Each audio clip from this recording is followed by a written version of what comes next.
Hello and welcome back to my channel. This is going to be a little bit of a different video. I'm actually going to be doing a review of the DJI OSMO Pocket 3 camera. Now, I actually recently bought this camera to take travelling with me and I'm recording on it right now, so hopefully that will give you a little bit of an idea throughout the video about what the recording quality is like. We'll also be talking about how it is for vlogging, some of the features on it and whether it is actually worth the money, and a little bit about the pros and cons. But first of all, the camera is known for basically being a really, like the ideal vlogging camera. Now, it's so small and compact. Honestly, if you were out in public vlogging on it, you probably wouldn't even at times be able to tell that it was a camera. I think in terms of like having the confidence to vlog in public, not taking like loads of like bulky equipment and having like a huge camera on you, it's ideal for that.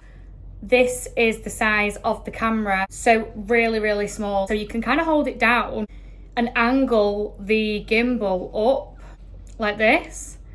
So I'm not having to move it, but it's recording what's up there. Also for other people around you as well, like if you are vlogging in public, it's not in your face. Also very good at focusing in on you as the subject. So if there are people and things going on in the background, but you were sat speaking like this, it's very good at having that sort of focus. So I'll get into a little bit about the features now. So I'm going to show you one here and then I will insert a clip. So you can zoom in and zoom out like that. You can also change that same feature to essentially keep the camera still but rotate where it records like this.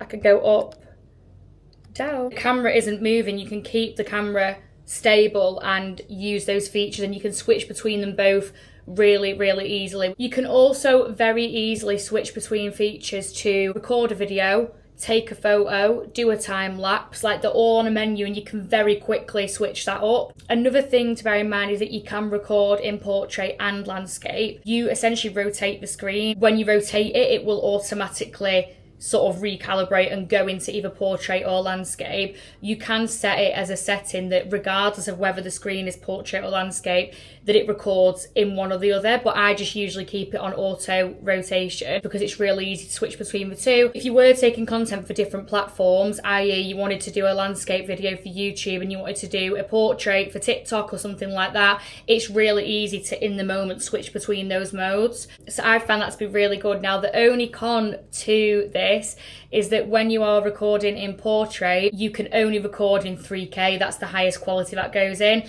But in landscape, it goes up to 4K. So again, I'm going to insert some clips around here just to show the difference between the 3K and 4K footage. So I'll show some 3K clips now.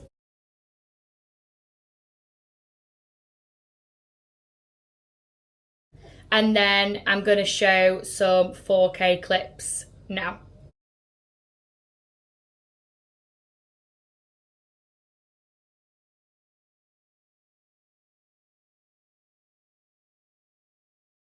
Another feature that you have is switching between different gimbal modes. The way that you record, you can switch that up in terms of the style of what you're recording. As an example, like if I'm holding the camera, the way that the actual camera, like the gimbal at the top, will move, you can put that at different speeds so that even if you moved your arm at this speed, that the gimbal would kind of follow and trail slowly behind it. It does on the settings show you what each feature is better for. So if you wanted a more creative shot, there's a different mode for that. One feature that I will say is a little bit of a con is that this gimbal, as you'll see, that when it's off, the camera lens tucks itself in there. When it turns on, it comes out like this. I'll turn it off and show you again. You will have probably seen then that the lens was still sticking out, and it did adjust itself, but there's times where I've caught it and it hasn't. So be careful if you've just got the camera let loose in your bag. One thing I have got on the screen and on the lens is a tempered glass protector.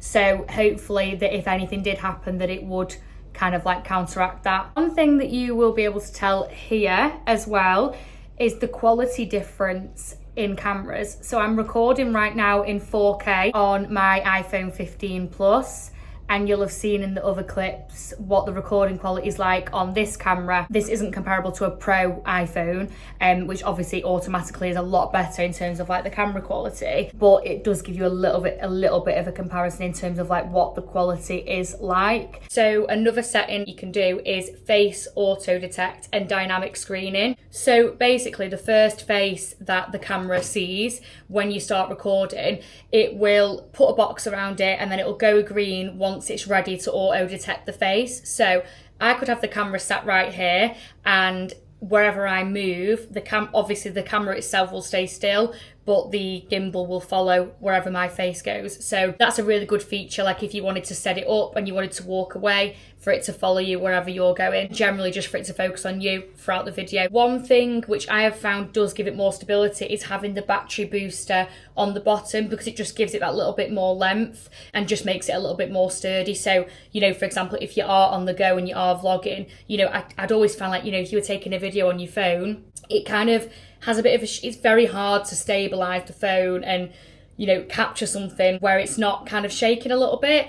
This camera is really, really good for that. Now, I'm going to go over a few things that maybe are a bit of a negative to the camera. This is my honest opinion after using it for a couple of months. It is really fragile. I actually was reading Reddit forums on this camera with people saying like it breaks quite easily. There is something called Digi Refresh, which basically means that over a 2-year period you pay for it, and it means that you can get a brand new one if something happens to it. But I would just be careful. And another thing being that if you are vlogging, you know, I'm using it for traveling, for example, there are certain situations where I would absolutely not take this camera, and that is anywhere around a lot of water. The camera is not waterproof at all, and if anything, is quite sensitive to that. Again, I've not had a situation where that's been a problem, but I have seen that other people, again from reading Reddit, that seems to be the general consensus, to be really, really careful. If you want to record like underwater, there are on Amazon like these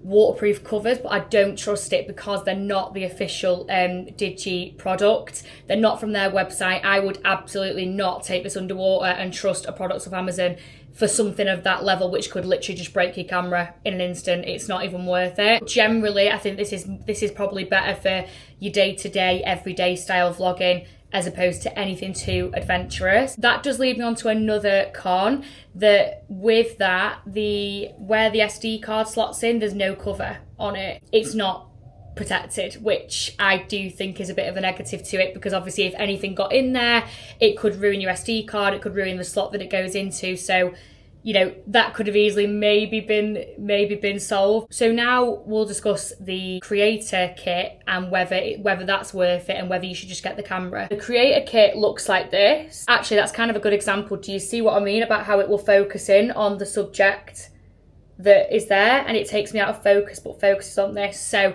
it's really good for that. But anyway, I digress. It comes with a wrist strap, it comes with the battery booster, which I'll get onto more, a case, a microphone, a charger, and a protector. Now, the protector for the camera, when I looked into it, that's more for when you're putting it in your bag and not actually using it. Microphone you don't have to have. I'm not using a microphone right now, so if that gives a little bit of a picture of what the sound is like without one, I can't give you a comparison because I didn't actually get the creator combo and I don't have a microphone. The reason that I didn't get the creator combo is because, number one, the price difference. I think there's about £150 to £200 range difference to get all the accessories with it. And two, I wanted a little bit of freedom with the accessories that I was going to actually go ahead and buy. Some of the things in the creator combo didn't really suit me, and I think that's where you'd probably be, if that's the same for you, then you'd probably better suited just to get the camera and then you can pick what accessories you want to buy. Now I'm going to go through a little bit about what I actually did go ahead and buy and whether they're worth it or not. The battery booster, you 100% in my opinion need that for this to even work. The battery on the camera itself is really not very good. It goes very, very quickly. I didn't have the battery booster at first. As I got to using it more, I was like, sorry, like, has this even got a battery in the camera? They've just made the camera have a better battery as opposed to selling you an extra product, maybe. But the pro to having the battery booster is you can shoot for longer, you don't need to charge it. Essentially, it goes through the battery of the camera first, and then once that's gone, or if it needs charging, it automatically charges. It's a bit like having a wireless charger connected to the bottom of the camera. But also, again, for having more of a longer handle on the camera, I've just quite liked it for that anyway. The battery booster is about £60. For me, that is a must buy. There was a tripod that came with the creator combo, but I'm just going to take it off for a moment. I found this stand on Amazon. I just think this is better. It seems more solid than the tripod. Obviously with the tripod you can adjust it, but this is just so good. Like if I just want to put it down somewhere and just hit record, you can quite easily just leave it on the bottom of the camera. Even when you pick it up, it's still, like the stand is still on there. Another thing that I got is a silicone case to actually go on the camera at all times. It's got a little screen cover that you can just flick off, and generally would add that little bit of extra added protection to the camera. Just to give you a little bit of an example, I had the camera out on my bed and the dog jumped up off the bed and the camera just crashed onto like stone floor.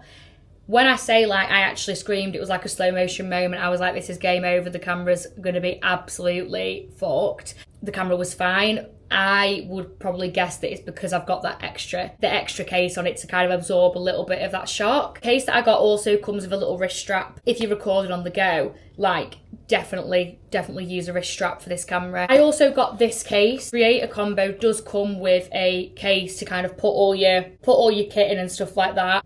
I just wanted one that I can, like, while I'm out, I can clip this onto my bag. This is like solid, so the camera, if the camera was in here and something happened to it, it would likely be okay. So I just found this to be quite good. Again, this is an Amazon find. Any products that I've mentioned I will put in the description below as well. This just suited me a little bit better. Final accessory that I did get, but again, I haven't really used this because it doesn't go on too well with the silicone case on the camera, and I just don't want to take that off. What I have found is that I can easily attach it to the battery booster at the bottom. If I did want to use it, I'd probably do that. This part is magnetic.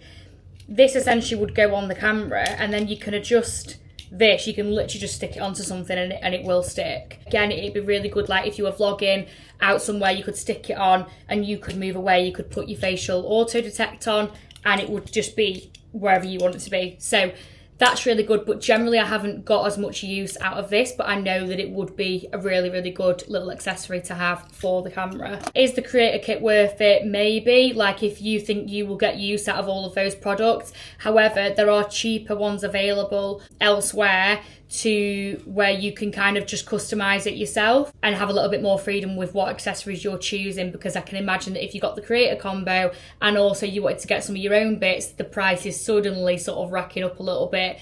The camera itself is worth between $480 to around the $500 range, and then the creator combo is around $650 to $700 range. So is it worth the money? Personally, I think it is worth the money, but I haven't had anything go wrong with it yet. But I think it's worth it for anyone who is a vlogger, anyone who wants to take this camera out and about with them. It is literally probably the best that I've seen from when I was doing my research in terms of like the size, the things that you can do with it, easily switching between features, like if you're trying to capture something in the moment. For me, it has been worth the money because I get so much use out of it. It really depends how much you're going to use the camera and what you're going to use it for. And I'm going to go on to one other feature about what I absolutely love about this camera. So there's actually an app that you can download on your phone. One, you can control the camera from here. So I'm going to show you now.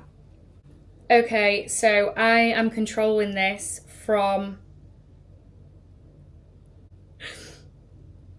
So I can move it.